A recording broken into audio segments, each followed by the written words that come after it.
Now, what am I good at? I can shred on the drums, and I'm a marketing whiz. All right, welcome back to Reel It In. I'm Parker Dietz, and today I'm joined with Michael Kaminsky, founder of Recast. Mike, how are we doing today? Doing great. Great to be here. Thanks for having me. Yeah, we're thrilled to have you. I'm super pumped about this topic. I think it's super top of mind for a lot of marketers trying to figure out, in the face of a downturn and tracking difficulties, how to best allocate their budget, how to understand attribution and have a better grasp on measurement. So we're going to jump into all that today. But for the listeners who aren't acquainted with you yet, would you mind just giving us a little bit of a background about how you got into this world of marketing mix modeling, measurement, and what you're doing today with Recast? Yeah, great question. So I'm, an econometrician by training, right? I've always been really interested in how do we analyze data with statistics to learn interesting things that then we can go out and change the world with, ideally. So I've always been doing that, always been very passionate about it. Before starting Recast, I worked at this company called Harry's, which is a men's grooming brand. If you're male and listening to this show, at least in the Americas, you've probably been advertised to. And there I got really hooked on all of the really hard problems in marketing. And that for an econometrician just felt like very fertile ground where there are all these really, really tough statistical problems to think about. And so I got inspired to really go in and work on this problem, think about how can we use the latest and greatest techniques in modern statistics and apply that to the world in marketing to ideally, help brands make better marketing decisions. I think I, along with probably a lot of the listeners, have seen brands waste huge amounts of money on marketing spend that was just not very effective. And so this holy grail of can we come up with a better way to measure, a better way to set up our marketing budgets, just got me really excited. Yeah. And so with Recast today,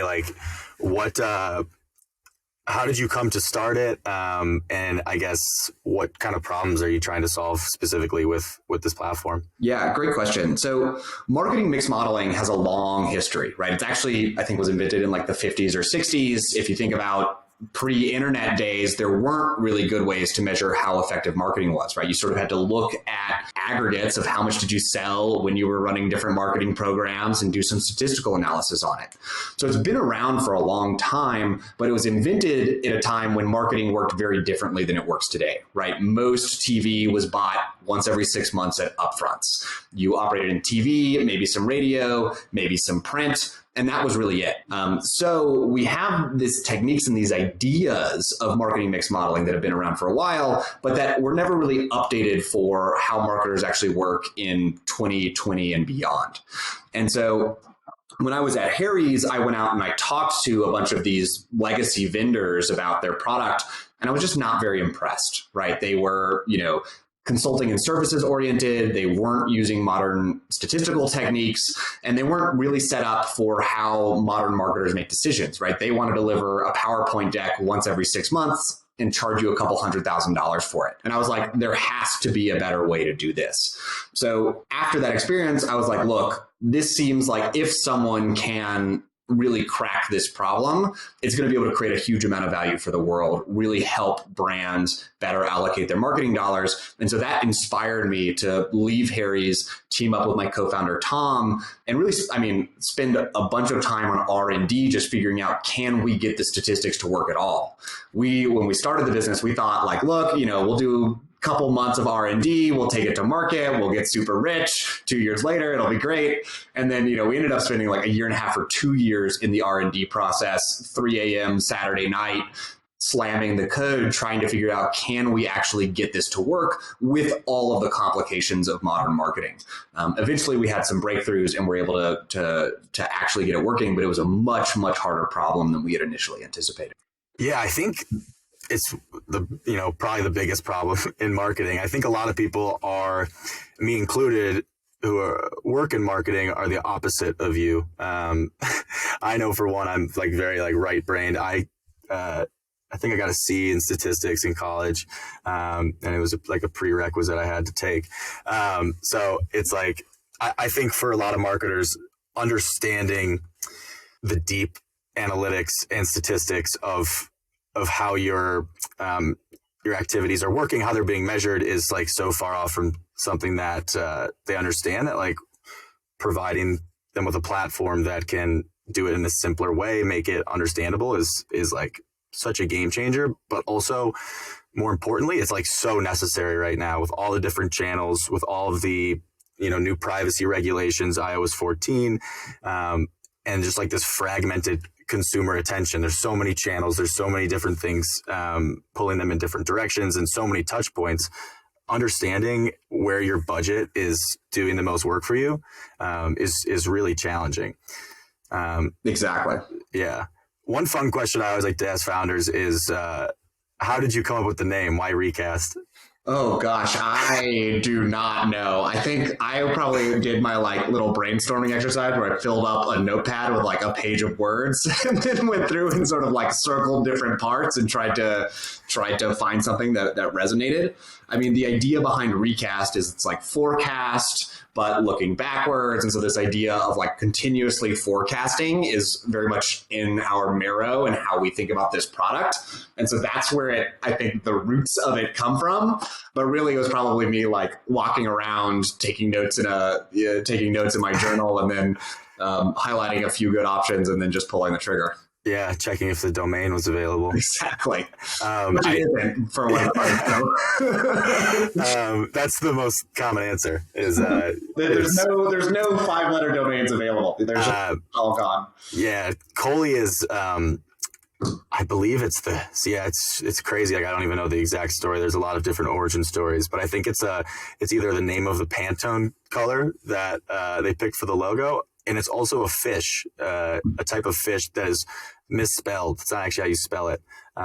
So I don't know how these guys come up with this stuff, but the domain was available. Well, that is the important part. Let's start with get Recast instead of just recast.com. And some guy wanted to sell me recast.com for like $4 million. And I was like, not happening, buddy. Sorry. something to work for.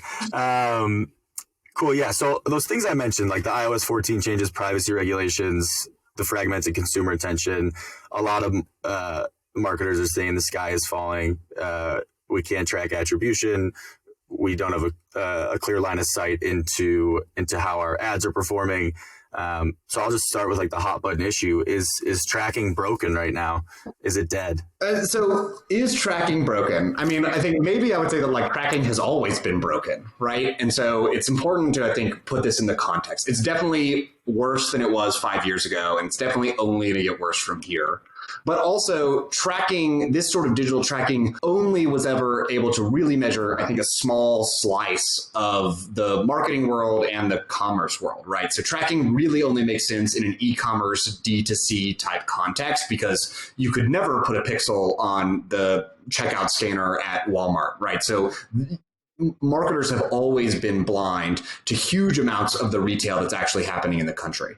And so additionally, right, tracking also never really measured incrementality. And so again, this is a thing that marketers have been talking about for a while, where like branded search, how much credit should it get? If someone is searching for your brand and you have to pay Google a couple bucks for that click, like, how much credit should you really give that? Because if they're already searching for your brand, they already clearly know about your brand, probably from some amount of marketing that you've done elsewhere. And so these have always been problems with tracking that I think a lot of marketers just like prefer not to think about. And in a world where like Facebook was the only social channel, it was like Facebook and Google, like I guess you didn't really have to think about it that hard. But if you go back 5 years even before that, marketers spent all of their time thinking about how do we actually measure the effectiveness of marketing in a world where we can't track at all. And so I think, you know, there were these, you know, very comfortable days, maybe like 5 or 10 years, where e-commerce marketers had really good tracking and, you know, didn't have to think about marketing measurement very hard.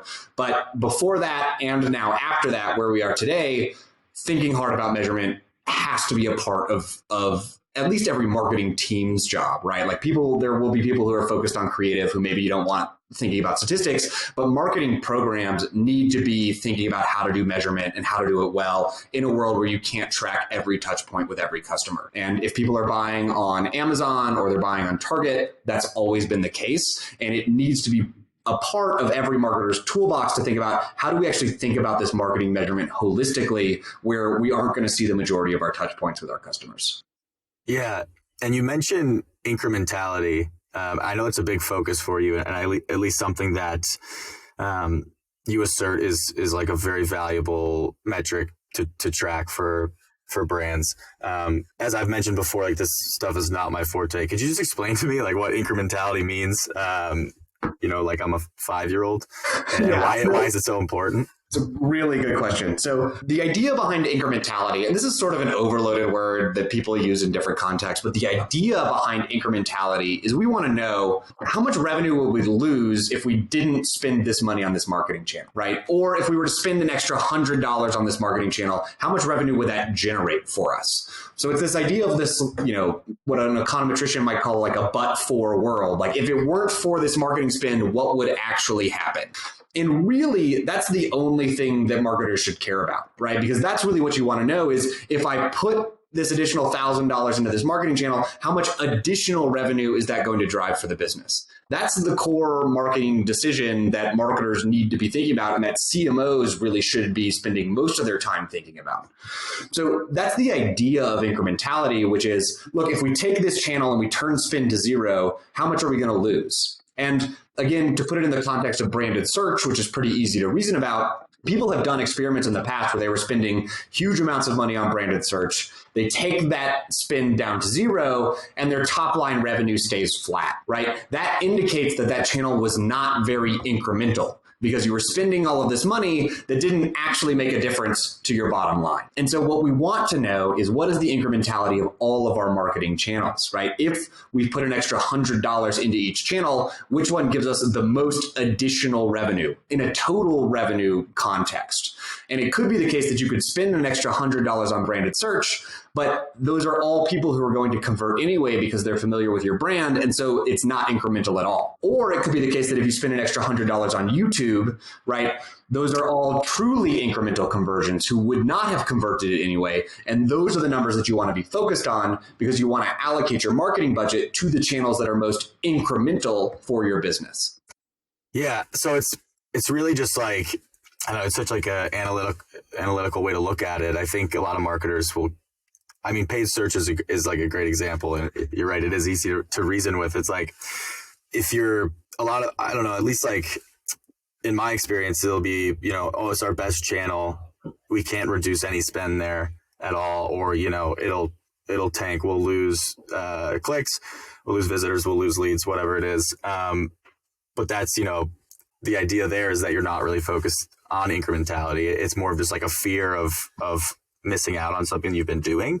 But in reality, like you said, like there's probably tons of cases where it's, if we reduce this by 50 or even 100, the results would be the same. So let's allocate this money elsewhere to a channel that, has better incrementality.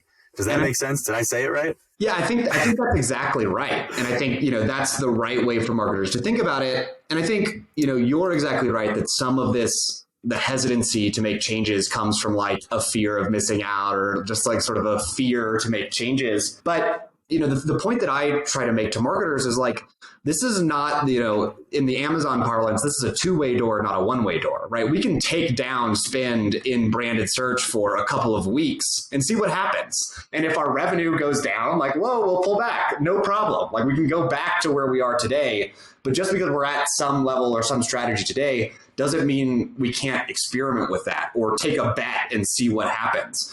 And I encourage marketers to really think about that a lot more. Like, how can we, run good experiments, right? And spend a little bit more on this channel and pull back on this other channel and see what happens. And if things don't go well, that's okay. Like we can go back to what we're doing today. That's not a problem. It is a problem if right now we're at a very inefficient level and wasting a ton of money. And if we can do some small changes that will help give a signal about what could be better overall for the business, that's a much better place to be. But of course, the way marketing teams are run today with like these really crazy goals, people are very nervous to move off of the path that has been laid out for them. But really, like, I actually think that a lot of marketers would be better off if they took more of a test and learn, a more experimental approach to how they manage their marketing program.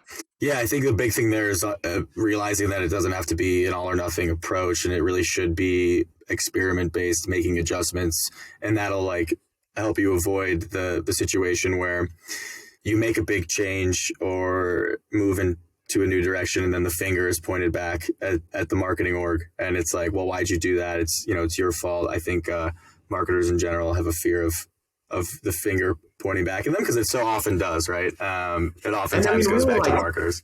Yeah. And I mean, the organizations need to change, right? Because they shouldn't do that. They should encourage experimentation in their marketing program. And if marketers know that they're going to get blamed if anything goes wrong, then they're not going to take risks and the business is going to be worse off. So this needs to come down from really the top to say look, we want our marketers to experiment. We know not every bet is going to pay off, but if we make good bets, eventually some will, and we'll end up in a better spot. But again, you have to get the CFO on board. Otherwise, this isn't going to work at all. Yeah. And so you talked about it a little bit, but and this is something that personally here at Coley that I'm working on, better understanding, are these channels that just don't have the straightest line to attribution, right?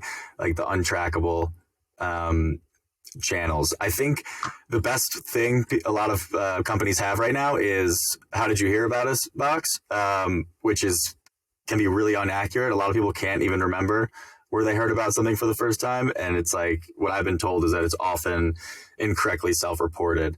How does Recast, or you just in general, think about these channels and try to reconcile the discrepancy there? That's a really good question, and honestly, I think, Recast is really good at some things, which is measuring the performance impact of media channels. And I think we're very good at that, and we're very laser focused on it. But there are other impacts and other parts of marketing that are not just, the short-term effects of performance marketing.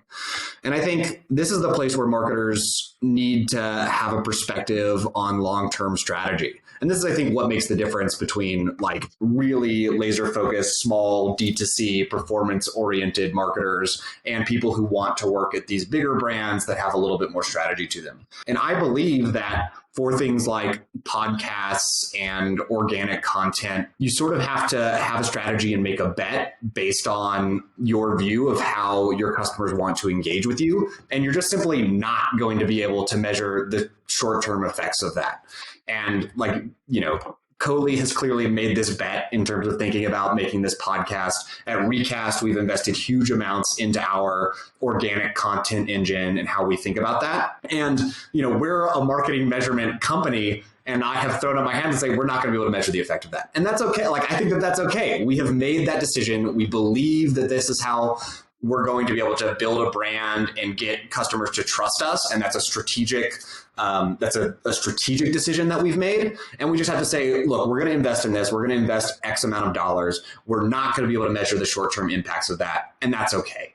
And I think really good, healthy marketing organizations are able to have that conversation and say, look, there are some things that we're going to do for performance reasons, and we're going to measure them on their performance. And there are other things that we're going to do that are long-term strategic bets for the company and how our brand is going to be perceived. And we're going to measure that differently. And I think that, again, that's just a really healthy conversation to have. And people get messed up when they're trying to take their long-term strategic bets and measure them on short-term performance, when that's just really not the right way to think about it.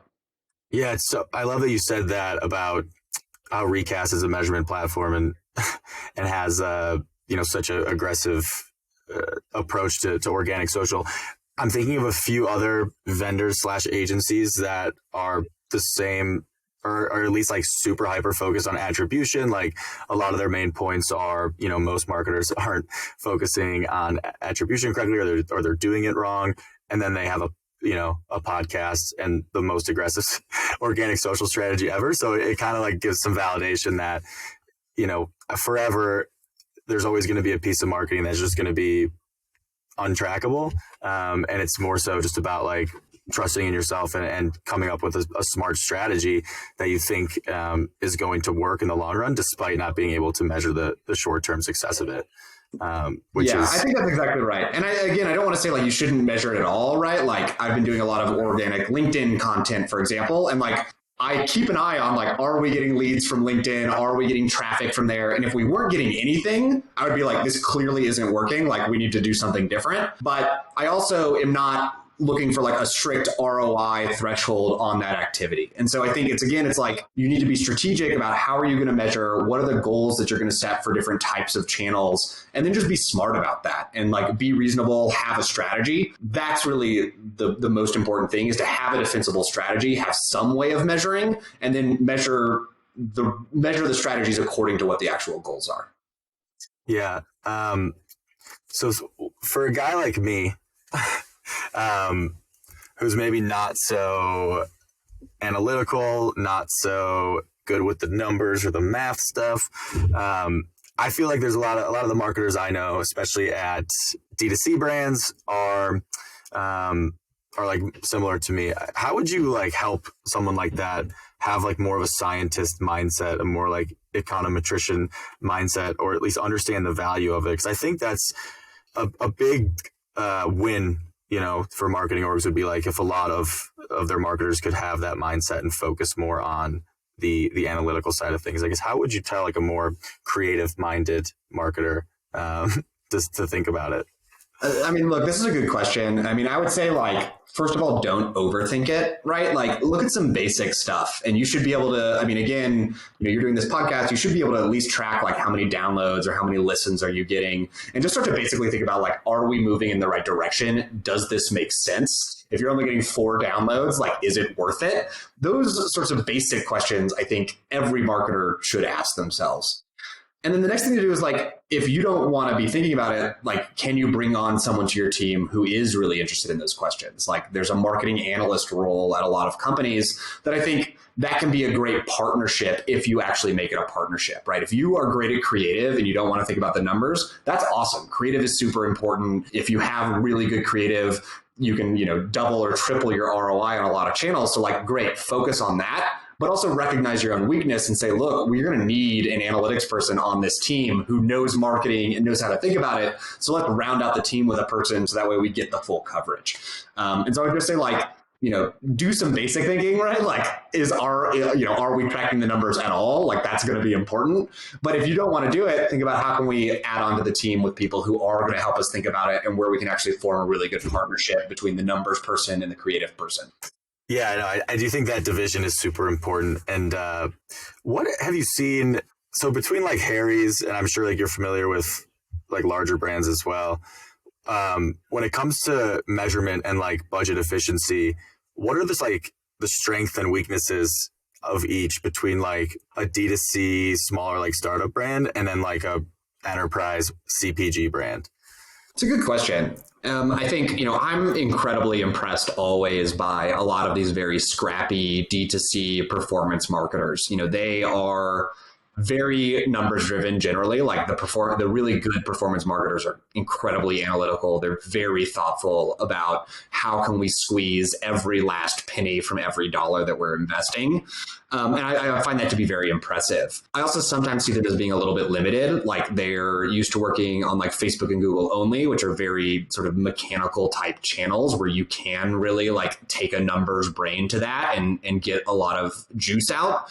But then when it comes to like trying to expand beyond those channels, and this happens with a lot of D2C brands, like they get to like a couple $1 million in revenue, $10 million in revenue on the back of Facebook and Google. And then they sort of hit a wall because they can't expand beyond those channels, where you have to think a little bit more creatively, right? If you're going to start working with influencers, how are you going to measure that? It does not work at all like the Facebook ads manager does. And so making that transition, and this is the thing, is I think can be really challenging for D2C brands and D2C performance marketers. On the bigger brand side, right, I see a lot of really, really talented marketers. Sometimes the problem there can be that they haven't been held to a performance goal for anything for a very long time, and they're just used to wasting a lot of money. And again, those are the sorts of marketers that are going into, a potentially rough economy in 2023 can sometimes be in trouble because they don't know how to think about how to justify the ROI, how to think about what the ROI of a channel is. So I think, you can see sort of the strengths on one side are the weaknesses on the other, and the strengths on the other side about how do we get broad reach? How do we have a really good creative? How do we think about how that plays with our different distribution channels can be the weaknesses on the other side. Yeah, I asked the question because I'm also like so impressed with these D2C performance marketers. It's like, they're really scrappy and smart, and you see it really explodes a lot of these brands. I think like Harry's and their performance team specifically, like you saw that, and it paid off well for them. So yeah, I guess moral of the story today is take a statistics course and learn how to use R. For what it's worth, I do not recommend that to every marketer, but if you want to, send me an email because I would love to teach some R.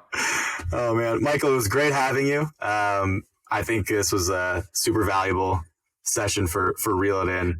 We're going to link to your Twitter and your LinkedIn and your website in the show notes, but is there anything else you want to plug right now? No, look, this was a great conversation. Love to be in here. And I love to chat with people. So if you're in the marketing space, you have questions about MMM, you have questions about statistics, shoot me a note, Twitter, LinkedIn, email, whatever.